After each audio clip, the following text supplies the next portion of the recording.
જામનગર શહેર ભાજપ સંગઠન દ્વારા કાર્યકર્તાઓને વૈચારિક રીતે વધુ સજ્જ અને સંગઠનાત્મક રીતે મજબૂત બનાવવા માટે પંડિત દીનદયાળ ઉપાધ્યાય પ્રશિક્ષણ મહાઅભિયાન અંતર્ગત વિશેષ અભ્યાસ વર્ગનો વિધિવત પ્રારંભ કરવામાં આવ્યો છે। આ પ્રશિક્ષણ વર્ગમાં ગુજરાત પ્રદેશના પ્રવક્તા સહિત ભાજપના હોદ્દેદારો તેમજ મોટી સંખ્યામાં કાર્યકર્તાઓ ઉપસ્થિત રહ્યા હતા। કાર્યકર્તાઓમાં વૈચારિક સ્પષ્ટતા લાવવા અને સંગઠનને બૂથથી લઈને ગ્રાઉન્ડ લેવલ સુધી વધુ મજબૂત બનાવવાના હેતુથી આ અભિયાન હાથ ધરાયું છે। જામનગર શહેર ભાજપ સંગઠનમાં કાર્યકર્તાઓના વૈચારિક અને સંગઠનાત્મક ઘડતર માટે મહત્વપૂર્ણ પહેલ શરૂ કરવામાં આવી છે। આ અભ્યાસ વર્ગનો મુખ્ય ઉદ્દેશ્ય કાર્યકર્તાઓમાં પાર્ટીની મૂળ વિચારધારા અંગે વૈચારિક સ્પષ્ટતા લાવવાનો અને તેમનું સુદૃઢ ઘડતર કરવાનો છે। પ્રશિક્ષણ દરમિયાન કાર્યકર્તાઓને સંગઠનની વિચારધારા, પાર્ટીના સિદ્ધાંતો અને રાષ્ટ્ર નિર્માણમાં કાર્યકર્તાઓની ભૂમિકા અંગે માર્ગદર્શન આપવામાં આવી રહ્યું છે।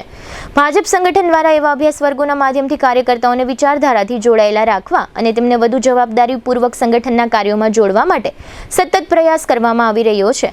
આ કાર્યક્રમમાં જામનગર શહેર ભાજપ પ્રમુખ તથા જામનગર મહાનગર પ્રભારી ધનસુખ ભંડેરી તેમજ ધારાસભ્ય દિવેશભાઈ અકબરી અને મેયર મોનિકાબેન વ્યાસ વગેરે ઉપસ્થિત રહ્યા હતા।